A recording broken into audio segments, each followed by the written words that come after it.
All right, time to get extremely serious. What I'm going to share with you is going to be a little bit shocking. It could send some people down a deep ass rabbit hole for which there is no return. I want you to practice very, very careful critical thinking skills and listen carefully. This is going to be a really, really big exercise in listening carefully to what I'm saying and what I'm not saying. What I'm going to share to you is an event that happened while I was reading Howard Bloom's book, When the Night Comes Falling, and I've been doing chapter by chapter analysis, as many of you know if you've been following that series. That recording of the chapter that I'm going to basically make this video about, that chapter is going to be coming up in a few days, but I couldn't wait, because when I read that chapter, literally the hairs on the back of my neck and my arm stood up, literally. And I want you to, again, listen carefully. Critical listening skills is important. I am not saying that there's something here. What I'm saying is, when I heard this, every fiber of my being just kind of lit up. My hairs stood up and I was like, oh my God. And as I dug into it, I couldn't make all the dots. I couldn't make all the connections. And I thought to myself, what do I do? Do I leave it alone and not explain what I stumbled upon in chapter 15 or 16 of Howard Bloom's When the Night Comes Falling? It was not an intention of Howard Bloom's. It was a sentence, I think. A sentence. When I saw it, I was, are you kidding me? So this leads to the Brett Payne and Brent Kopacka connection, and by extension, the Brian Kohberger connection. Now, I want to make it 1,000% clear. Critical thinking is required, and critical, careful listening skills are important, because what I'm going to lay out for you are questions, only questions. Things that make a critical thinker say, well, that's strange. Why did that happen? Or a critical thinker might say, is that a freaking coincidence? What are the odds of that? Those are the questions critical thinkers ask. Critical thinkers aren't making accusations by asking questions. Please understand this. I know this is a long intro, but what I'm about to share with you is so shocking in some ways, it'll send some people, I think, down a really deep rabbit hole. And I don't want anybody coming back later on saying, devil's advocates told us this is what happened. No, I'm not telling you this is what happened. I'm asking you to be a critical thinker and ask if you had the same feelings when I explained to you what I saw and what I felt, and then you determine for yourself if you think that that's something that made you think and ask questions. Not pointing fingers, not making blames, not making accusations, certainly not hunting somebody down and harassing somebody for being involved in something that you have no proof of whatsoever. Critical listening skills are important. I'm going to switch over now to some articles, and I'm going to lay out what I saw was a really, really strange connection to the Idaho 4 case. All right. Now, we're going to jump ahead just a hair in this video, because chapter 17 of When the Night Comes Falling, which I'm doing as a book series, the Idaho 4 book series, I have not published, and I even have not recorded my thoughts on chapter 17. I'm up through maybe chapter 15 or so. I'm going to make a couple more recordings today, or maybe later on tomorrow, and this will be one of them. But this is where this thought process came from, so I'm going to give you a pre-look ahead. We are talking about after the Moscow, Idaho 4 individuals were murdered in the house, and the initial first walkthrough of the police officers was described in a previous chapter. We then get to this chapter, chapter 17 in Howard Bloom's book. At this point, we're told essentially, I'm going to cut through a little bit of this stuff because you're going to cover this in the chapter by chapter review if you want to go back and listen to how we got to this point. That every single morning, as you can see on the screen, every single morning promptly at 7 a.m. there was a newly assembled task force. It assembled with a massive amount of the FBI involved, Moscow Police Department, the day after the murders, and every single day they would meet at 7 a.m. The person who was appointed in charge of the investigation was a rookie cop by the name of Brett Payne. If you look down here on this page, I'll try to highlight it for you. This was young Moscow Police Corporal Brett Payne. Now, no big deal, but one has to ask, a critical thinker has to ask, Why is a rookie cop in charge of the biggest murder investigation that the state presumably has ever seen? One that is going to cause officers to need therapy for a long time. And the FBI is called in, and there's something like 40 FBI officers involved in the case at some point, all head by Corporal Brett Payne, a rookie cop. And one has to ask, why a rookie cop is in charge? It's just a question. Relax. It's just a question. But hear me out. This is where the hairs on the back of the neck stood up. Okay, so I'm trying to look for it to see. So they're talking here about Brett Payne and where he came from and how he got promoted. But I'm looking for the big critical thing. We're talking about Brett Payne. We're talking about the times of the killings that were alleged to have happened. Fact. Now, there's some facts that are, this is important. There's some facts. One of the key facts, and I'm going to break this down in much more detail. You'll see it on the screen a little bit. One of the facts is that during the initial walk down by police officers, no one found this knife. Later on, an other officer, Brett Payne, arrives on scene and discovers the knife. Brett Payne, it appears, from what I'm going to show you, that the young rookie cop who's in charge of the entire task force is the one who found the knife sheath. Please put on your critical thinking skills first and foremost and just ask questions. Why a rookie cop? And then your critical listening skills. I'm not saying something shifty about this. I'm asking questions. So when Brett Payne shows up, Brett Payne, a rookie cop, finds the knife sheath and is the lead detective in the case. Now I want to show you one other thing. I'm still looking for that big thing that made the hackles stand up. And why am I not finding it? I just had it on the screen. Is it the next chapter? No, it's not the next chapter. Was it the previous chapter? Did I miss it? Gosh, I may have to edit this just a hair. No, I must have missed it. It's right in here. It feels like it's right there. Why am I missing it? There it is. It is right where it was at. Payne had come to the Moscow PD just 2 years earlier after serving in the no-nonsense 82nd Airborne. I laugh when I say this. 82nd Airborne in Afghanistan. He had been in some very difficult situations. Touch and go was all that he had to say, and no one asked, refusing to give details. Then he'd done a stint statewide in the MPs, and that too required that a soldier knew how to handle himself. Chief Fry had taken an instant liking to this confident, squared-away military demeanor and promoted him quickly to corporal over others, more experienced officers. And when the state police asked who'd be leading that morning's briefings, Fry, without thinking too much about it, chose Payne. Rookie cop. But here's the kicker. 82nd Airborne, Afghanistan. If you know about this case and the Brent Kopacka situation, you know why the hairs on the back of my neck stood up. Why a rookie cop from the 82nd Airborne Division is promoted to the lead investigator in this case. Okay. Again, I am not naming any names. I am not making any implications. I'm asking questions as a critical thinker. A critical thinker might ask, why a rookie cop assigned to lead the biggest crime scene investigation in the state's history? Probably. I can't see anything bigger in Idaho's history than this one. And a rookie cop is promoted, who happens to be from the 82nd Airborne. So let's talk about why that's important. The Daily Mail. This comes from December 20th, 2022. Lead investigator in the Idaho murders is a U.S. Army vet with just 2 years of police experience. They even think that sounds... Look at this. I'm not the only asshole here. The Daily Mail thinks that it was interesting enough to put it in their huge font, bold byline of this article. With only 2 years, they highlighted police experience. Head of this FBI investigation, head of the police investigation, and a U.S. Army vet with just 2 years experience. So again, critical thinkers ask, why? It's just a question. We start to think. This is how critical thinkers work. We're like, okay, I'll put this aside for a minute, but why? Because I feel like that's a little too weird. And then you could look at news articles. They think it's a little too weird. So now the critical thinker in me says, yeah, why does everybody think this is a little too weird? I'm not the only one who thinks it's a little too weird. And we know about Brent Kopacka, so if you don't, we're going to get there. They're both 82nd Airborne. Follow this logic. Follow the logic. And again, no, I'm not making the connection. I'm pointing facts that a critical thinker says, man, that's some weird-ass coincidences. That's some weird-ass coincidences.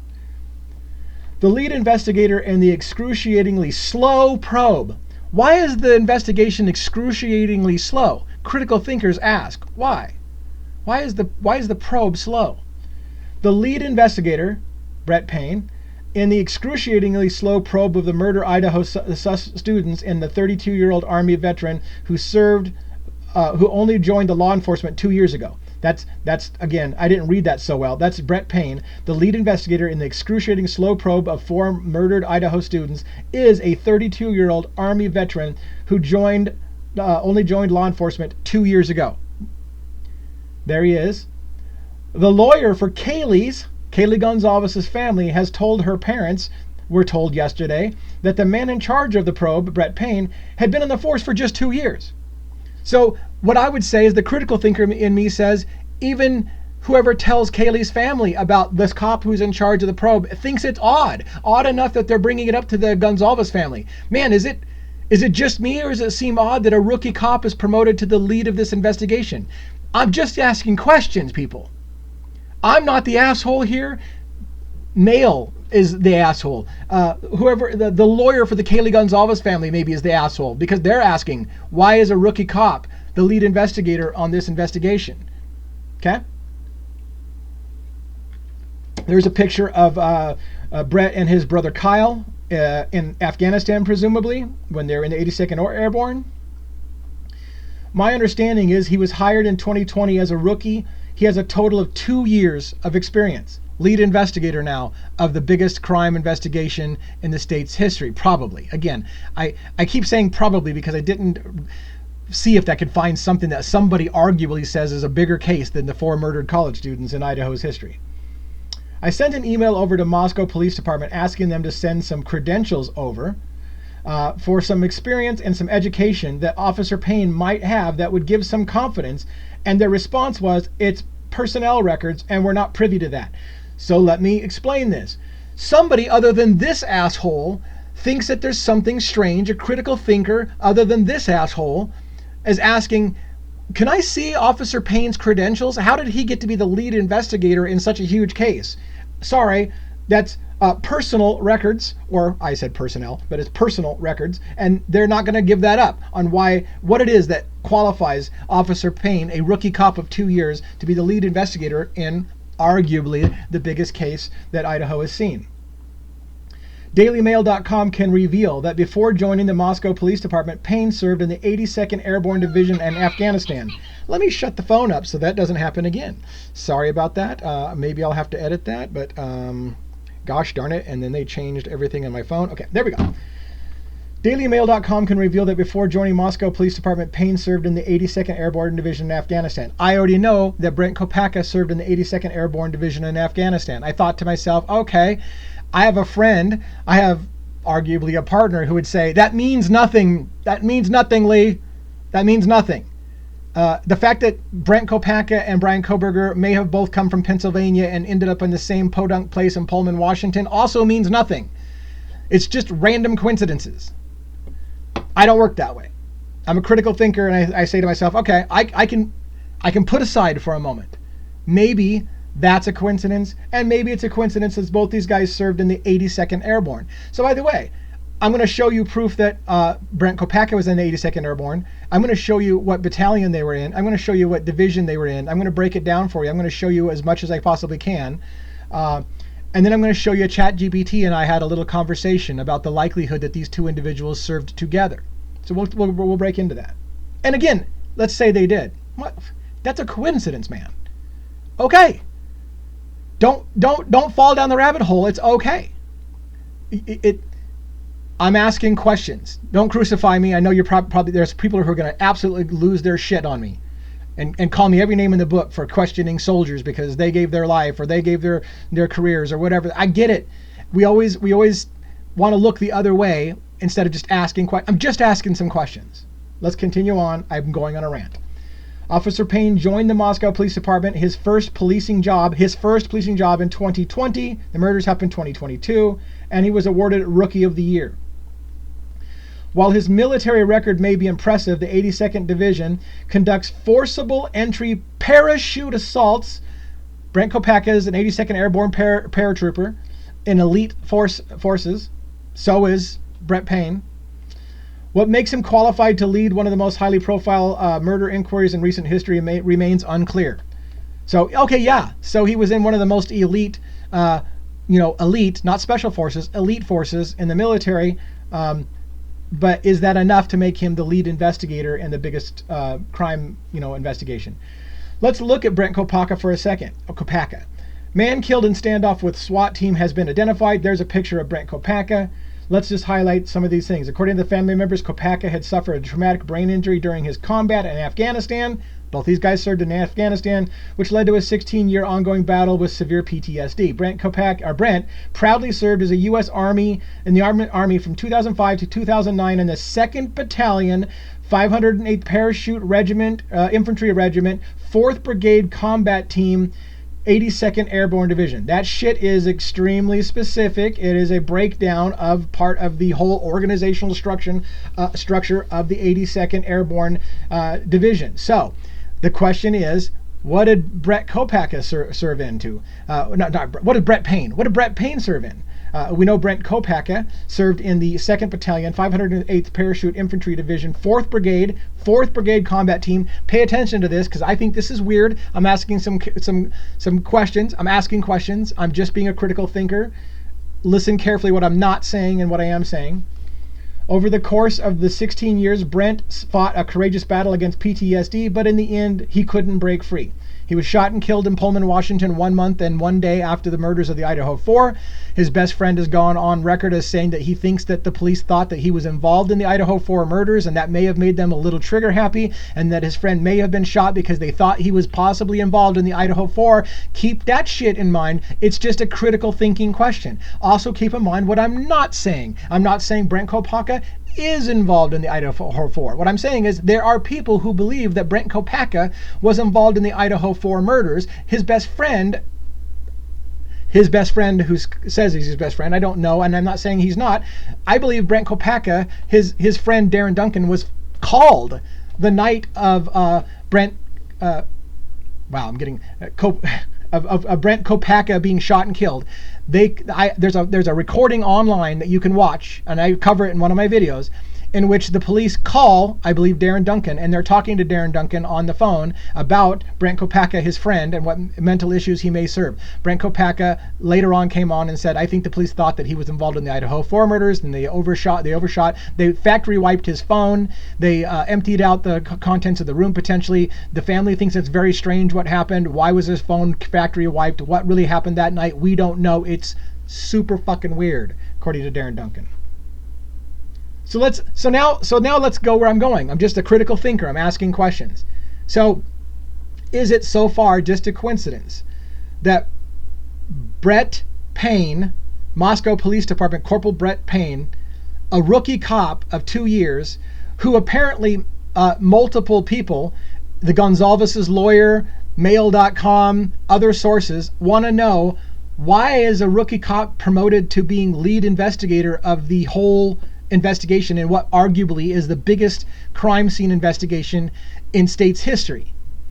Again, not just me, critical thinkers, including the Gonzalez family, according to this article that I showed earlier, which was this one right here, right? So this is from mail.com. You can look it up if you want to zoom in and get the links off of it. All right, let's go to some chat GPT. I asked the question, is it true that Corporal Brett Payne from the Moscow Police Department and Brent Kopacka, who was shot and killed in Pullman, both served in the 82nd Airborne together? It's a question, people. It's a simple question. I'm not saying, hey, did these guys commit the murder together? That is not what I'm saying. I'm not saying, did Brett Payne cover up for a buddy? But I'm not saying any of those things. If you're going down that rabbit hole, that's all you. I'm asking questions. What was my question? What was my question to ChatGPT? Is it true? Simple question. Is it true that Corporal Brett Payne from the Moscow Police Department and Brent Kopacka, who was shot and killed in Pullman, both served in the 82nd Airborne together? Simple question. Let's follow it. So here's some pictures. There's Kopacka, there's Brett Payne, there's Kyle and Brett Payne. Yes, Both Corporal Brett Payne of the Moscow Police Department and Brent Kopacka, who was killed during a SWAT standoff in Pullman, Washington, served in the U.S. Army's 82nd Airborne Division. Brett Payne served in the 82nd Airborne Division in Afghanistan before joining the Moscow Police Department in 2020. Brent Kopacka served from 2005 to 2009 in the 2nd Battalion, 508th Parachute Infantry Regiment, 4th Brigade Combat Team of the 82nd Airborne Division. Very specific. Okay, and I already showed that in the other article. Now, when you first look at this, you're thinking, oh, Brett Payne, 2022, Kopacka, 2005 to 2009. This is not intentionally misleading, but what they're just saying, they're two. It's not comparing apples to apples. They're saying he started as a police officer in 2020. Brent Kopacka served in the military 2005 to 2009 in Afghanistan. So my next question would be, what is this? What years did Brett Payne serve in the 82nd Airborne? Because we don't know what he signed. Now, let me finish this sentence here. While both men served in the same division, there's no public information confirming that they both served together or knew each other during their military service. So I start to ask, okay, so we know Brent Kopacka was in Afghanistan 2005 to 2009 in the 2nd Battalion, 508th Parachute Infantry Division of the 4th Brigade Combat Team of the 82nd Airborne Division. Fucking very specific. So then one of my questions coming up is, how many divisions and organizations and units are there within the 82nd Airborne Division, and how likely is it two guys to be in the same exact division? Were they in the same division? But let's start with this. What years did Brett Payne serve in the 82nd Airborne?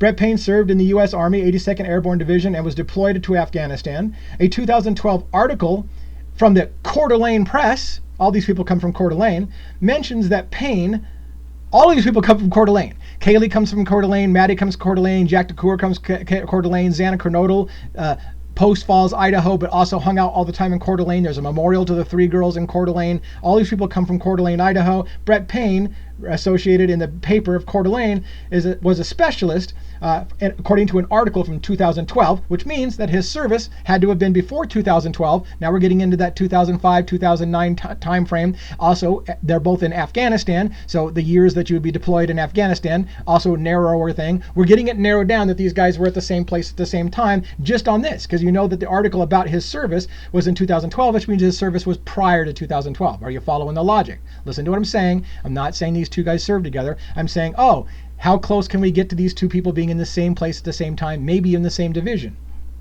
All right.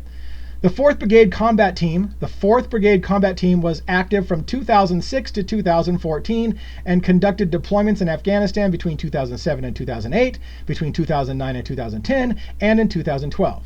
Now, they conclude here, given that Payne was in Afghanistan in 2012, it's likely he participated in the 2012 deployment. Was he there earlier, for example, 2009 to 2010, when we know Kopacka was there, because he was there from 2005 to 9. So was he in that same time frame? Now, we don't know. I'm asking questions. After his military service, Payne joined the Moscow Police Department in 2020. He was promoted to corporal and later became the lead investigator in the University of Idaho homicide case. While both Brett Payne and Brent Kopacka served in the 82nd Airborne Division and were deployed to Afghanistan, there's no public information confirming that they served together or knew each other during their military service. Again, ChatGPT is very, very, very, very nervous about, they can see where conspiracy theorists are going down the rabbit hole. And so they like to remind you, asking these questions is getting a little dangerous. Making speculations about shit is a little. They probably say that in my huge description. I'm not going to highlight it, but that's often what they say. Careful about going down this rabbit hole because you're making speculations. No. I'm asking questions. Just answer the fucking question, yes or no. Did they serve together or not? Well, they were kind of in the same place.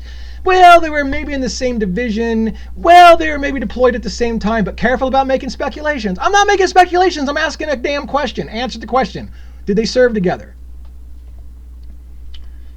I asked a question, by the way, and this is why there's pictures of Brett Payne with Kaylee Gonzalez. There was rumors, listen to me, I'm not telling you it's true. There were rumors that Kaylee Gonzalez had an officer, a police officer, who was obsessed with her or interested in her. I can't find that right now. I didn't want to talk about it, but I did ask the question. Were there any online rumors that Corporal Brett Payne had some kind of relationship with Kaylee Gonzalez, the Idaho 4? So they showed me some pictures of all of them. They basically say there's no credible evidence or official reports indicating that Brett Payne battalion of the police department had any personal relationship with Kaylee. Again, they won't tell you if there were. They're saying there's nothing credible. There's no credible evidence. So therefore, they don't even want to talk about conspiracy theory. And I didn't spend time digging into whether or not the rumors, I don't know. So please keep in mind, I'm not telling you I even think that a police officer was involved with Kaylee or obsessed with Kaylee. I'm saying that was a rumor I heard. And now when I'm hearing that a rookie cop is promoted to the lead investigator, I have to ask myself questions. Okay, what about those rumors that Kaylee had some kind of weird cop that was obsessed with her? What are the odds? What are the odds? So I asked the question, is there any rumors about these two? And ChatGPT is like, hey, there's no credible rumors. Don't go down that rabbit hole. You're speculating. Okay, I'll let it go.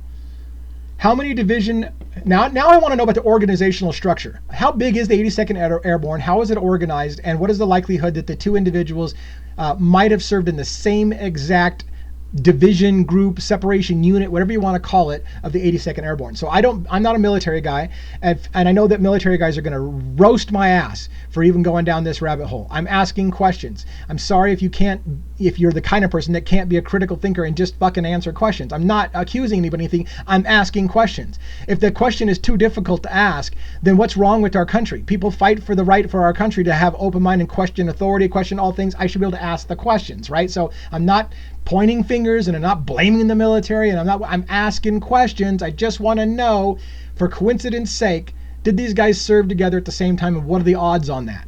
How many divisions, groups, or units are in the 82nd Airborne Division, and how likely would it be that two people would both be in the same 4th Battalion Combat Division? Because they were both in the 4th Battalion CBT Combat Division.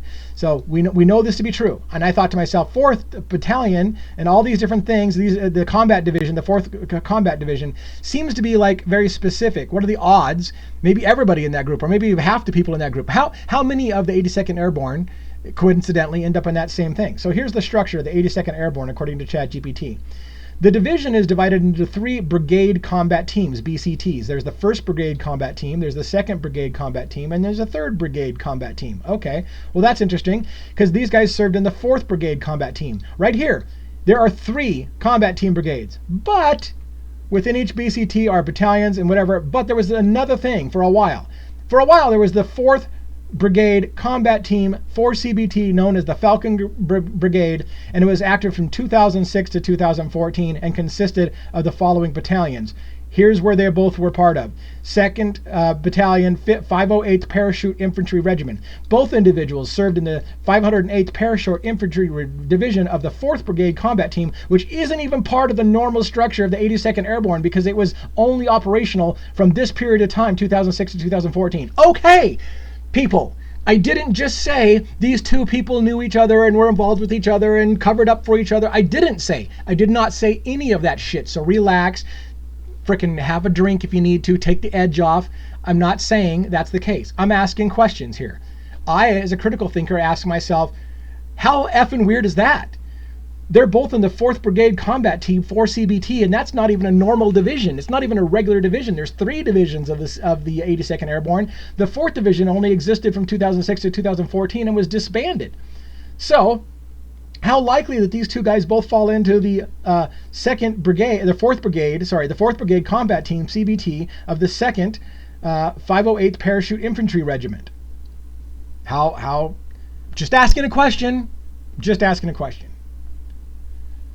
So, ChatGPT wants to further answer my question. Good for you guys. How likely would it be that 2 people would be in the same unit? The likelihood that 2 people served in the 4th Brigade Combat Team depends on their time of service. If they were both active during the same deployment period, i.e. Afghanistan, they were, between 2007 to 2008, 2009 to 2010, or 2012. Well, Kopacka's reign was somewhere in 2008, or 2009, 2010, or all of this group right here. We know that Brett Payne had an article about his service in 2012, which puts it in my mind that he could have been anywhere in this range as well. So, there is overlap. Not proof. I'm not saying it's proof. I'm saying the odds are that they could have been, and I find it weird that they both would have served in the 4th Brigade Combat Team for CBT, considering that wasn't even one of the 3 original ones. It was kind of like an extra one for a period of time, and they both ended up in that extra one. It's just a question. That's maybe just a coincidence. This is another thing. How likely are two people to be together? Well, assignments and MOS, military occupational specialists. If both individuals were infantry, for example, yes. In the 1st or 2nd 508th, yes, both were in the 2nd 508th Infantry Division, the likelihood of interaction would be higher. So, okay, chances are these two guys could have known each other or served together in some way. It's possible. That's all I want to know. Thanks for asking. Conclusion. If both Brett Payne and Brent Kopacka were serving in the 4BCT, 82nd Airborne, around 2012, well, Brent Kopacka wasn't there in 2012, we're told. He was out by 2009, I think. It's plausible they were at least in some brigade or even the same battalion. However, since 4CBT had multiple battalions, and unless they're in the same specific battalion, yes, they were in the same specific battalion, 2nd 508th Parachute Infantry Regiment, yes, they were in the same one. Maybe I'm getting something slightly off. You military people are going to crucify me if I'm wrong about battalion or company or regiment. So I get it. But it sounds to me like they were in the same exact unit. Not necessarily at the same time. I'll admit, not necessarily at the same time. But close. Both in Afghanistan, both in the same 82nd Airborne, both in infantry division, both in the paratroopers, both in the 4CBT, which is there's a lot of coincidences there. So, I asked them to please look up Brett Payne's exact unit in 4CBT. Okay, so based on the available public records, Brett Payne served in the 4th Brigade Combat Team 4BCT of the 82nd Airborne Division during his deployment to Afghanistan. A 2012 article, we already know about this in the Coeur d'Alene Press, mentions that Brett Payne was then 23 and was at the 4th Brigade of the 2nd Airborne Division stationed at Fort Bragg, North Carolina. And then again, my hairs go up on my back of my head because I'm like, oh God, Fort Bragg. Do you know how bad Fort Bragg is with violent crimes? It has been in the center of all kinds of violent crimes. It seems like everybody who comes out of Fort Bragg, later renamed to a different name and then renamed back to Fort Bragg again, has a long history of very creepy, violent crimes out of people who come out of Fort Bragg. I got another story about that, but I'll save that for another day, about somebody that kind of contacted me from Fort Bragg and gave me a little scare. Fort Bragg is a scary fucking place, in my opinion, but I'm not military, and somebody in the military is going to fuck with me now, and they're going to fucking reach out to me and threaten me and make me feel scared because they think it's funny. So that happened already once, and it's going to happen again, I'm sure. Anyways, the article does not specify his exact battalion or company within the 4CBT. The 4CBT comprised several battalions, including the 1st and 2nd battalions of the 508th Parachute Infantry Regiment. Well, ChatGPT, you already told me up above that the two men were both in the 2nd Battalion of the 508th Parachute Regiment, so I don't know why you're acting like, well, if they happen to serve in it. You told me they did. You told me already they both were in the 2nd Battalion of the 508th Parachute Infantry Regiment together. So they were together, but now they're going to be like, well, if they happen to be in the same regiment, such as the 2nd Battalion of the 508th Parachute Infantry Regiment, yeah, which they were, then yeah, they may have served together. What are the age differences between the two of them? They're 4 years different. Brent Kopacka was 36 years old at the time of his death. Brett Payne was 32 years old, so there's a 4 years difference. Maybe that means that they would have been not overlapping in the military. A typical 4-year stint, I think, in the military is 4 years, so maybe they missed each other, or maybe they were just overlapping by a short period of time. Who knows? I'm asking questions. I'm just asking questions. I asked what Brent Kopacka's rank was. My first question was, if Brent Kopacka was in there ahead of time before Brett Payne got there, did Brent Kopacka have a higher rank, and was he somehow maybe over Brett Payne? Did Brent Kopacka have a senior leadership over this officer when he came in as a younger officer? I don't know. I just asked the question. I don't even know what I'm asking because I'm not in the military. Brent Kopacka served in the U.S. Army from 2005 to 2009 as part of the 2nd Battalion, 508th Parachute Infantry Division Regiment. That seems to be the same one that Brett Payne was in, but, you know, ChatGPT is going to get amnesia and say, well, if it happens to be that they're both from the 2nd Battalion, 508th Parachute Infantry Regiment, the 4th Brigade Combat Team, then yeah, maybe they know each other, which you already told me that they did. I just love rhyming. I love to see how many times I can say that huge run-on sentence and get it right without stumbling. I'm doing pretty good. So I confirmed, was Brett Payne in the 2nd Battalion of the 508th Regiment Division. Based on the available records, Brett Payne served in the 4th Brigade Combat Division, 82nd Airborne during his deployment. However, the article does not specify his exact battalion. Well, we know earlier that they said that was the 508th Parachute Regiment. Anyways, so here have been some. Then I started, like I said, I went into the Fort Bragg thing. Okay, so the 82nd Airborne is stationed at a Fort Bragg. Oh God, the violence that comes out of Fort Bragg. At least I'm like, I think. So I asked the question: has there been an unusual amount of violent crimes committed by members of Fort Bragg, North Carolina? What was Fort Bragg's name changed to? Because I knew it was changed to something like Freedom. Camp Freedom or something like that. I remembered that. And to include any information about that camp after Fort Bragg had been renamed, as well as looking for violent crimes committed by the former members of Fort Bragg. Yes, there has been a notable pattern of violent crimes involving soldiers stationed at Fort Bragg, North Carolina, now known as Fort Liberty. So I was like, I knew it was renamed to something, Fort Liberty.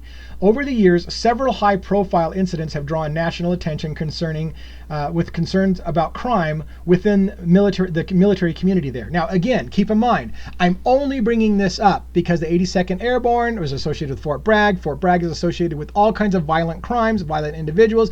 I have mentioned long before the Idaho 4 case, I think, that Fort Bragg seems to grow really violent people. What the fuck's going on at Fort Bragg? I've asked that for a long time.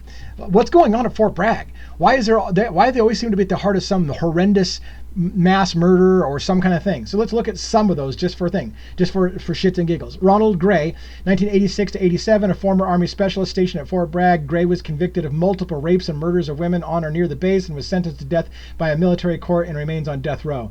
1995, Fayetteville murders 2 Fort Bragg paratroopers while white supremacist affiliations murdered a black couple in Fayetteville, North Carolina. The incident highlighted issues of extremism within the ranks. By the way, it's a critical thinking question.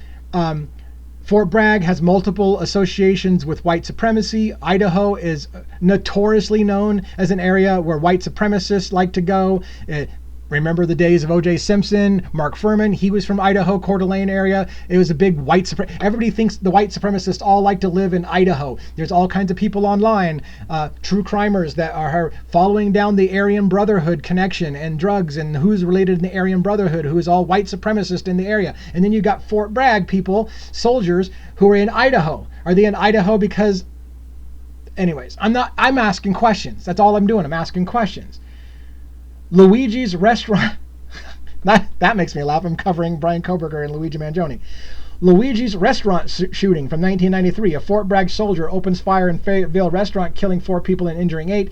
The attack was reportedly motivated by a soldier's opposition to policy changes regarding the inclusion of homosexuals, women, and black individuals in the military. So more white supremacist kind of stuff, I guess.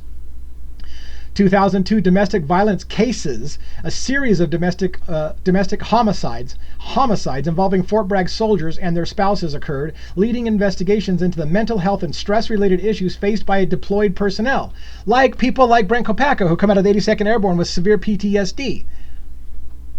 It's just a question. Recent incidents reports have continued into the 2020s, including cases of murder, drug trafficking, and other violent crimes involving Fort Bragg soldiers. 2020. Okay, so now we're getting super close to the Idaho murders. We got individuals that are related to Fort Bragg through their association with the 82nd Airborne, trained in elite forces, paratroopers, infantry. It's just weird. It's just questions. That's all. It's just questions. So I end up asking, how did Brett Payne end up in Moscow, Idaho? Well, Brett Payne grew up in St. Maries, Idaho, a small town in the northern part of the state. So I guess he's from there. He attended University of Idaho. Okay, so Brett Payne attended University of Idaho. Now we know Brett Payne has probably associations, friends, perhaps fellow students in the area that had gone to Moscow, Idaho. He's a former University of Idaho grad. He earned his undergraduate degree in 2012. This was after his military stint. After serving in the military, he returned to the UI campus and completed his master's degree in organizational leadership in 2015. Okay? Payne's deep ties to Idaho, combined with his extensive military and law enforcement background, positioned him as a valuable asset within the Moscow Police Department and the community he serves. Makes sense, but it leads to more questions. Corporal Brett Payne of the Moscow Police Department served as the lead investigator and authored the affidavit. He authored the affidavit. The document does not specify which officer found the sheath. So this was what I was asking. Which officer discovered the knife sheath at 1122 King Road? Because a critical thinker says, gee, it's weird that a rookie cop is promoted to the leading of the investigation. I'm curious because I heard that initially officers walked the scene and didn't see a knife sheath. And then another officer came along later and found the knife sheath. And I was thought to myself, it's a stupid question. I laughed out loud when I said it. I was like, this is a dumb question. What officer found the knife sheath? Was it Brett Payne?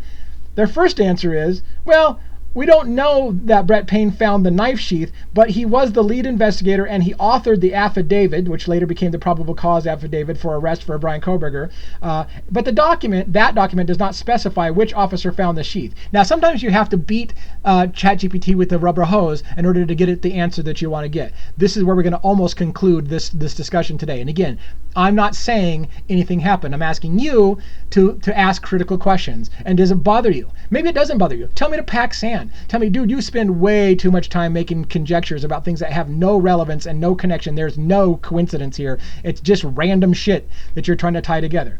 But let's continue on just for a hair. Corporal Payne of the Moscow Police Department was present at the 1122 King Road residence on the day of the 4 University Idaho students were found deceased. Payne arrived at the crime scene at 4 p.m. on November 13th. The officers, by the way, came to, I think, at 3 o'clock, was walking the scene. We're going to cover that when you read my chapter's review. If you read my chapter's review, I'm going to discuss the first officers and what they saw. In fact, that might have posted this morning.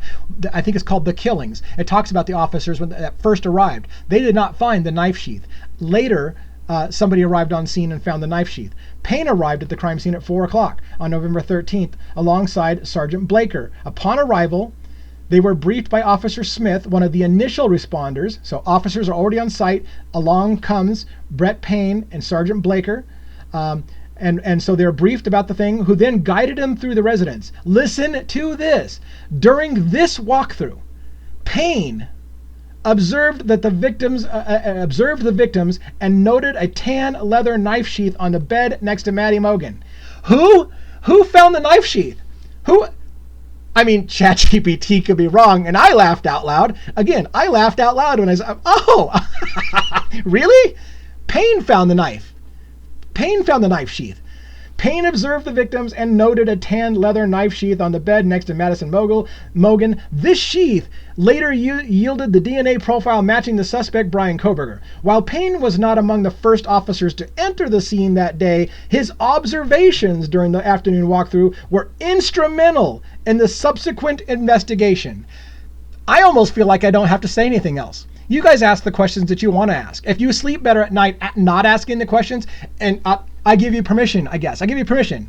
I don't be gentle in the comments, but if you want to say, you're an idiot, sir, there is nothing to see there. It is a goddamn coincidence that the detective who finds the knife sheath may have gone to Afghanistan and served with Brent Kopacka, who was shot and killed and many believe was a suspect in the case. That shit's all completely, you're pulling that shit out of your ass. And I don't even know where you come up with that shit because you're an idiot. Okay.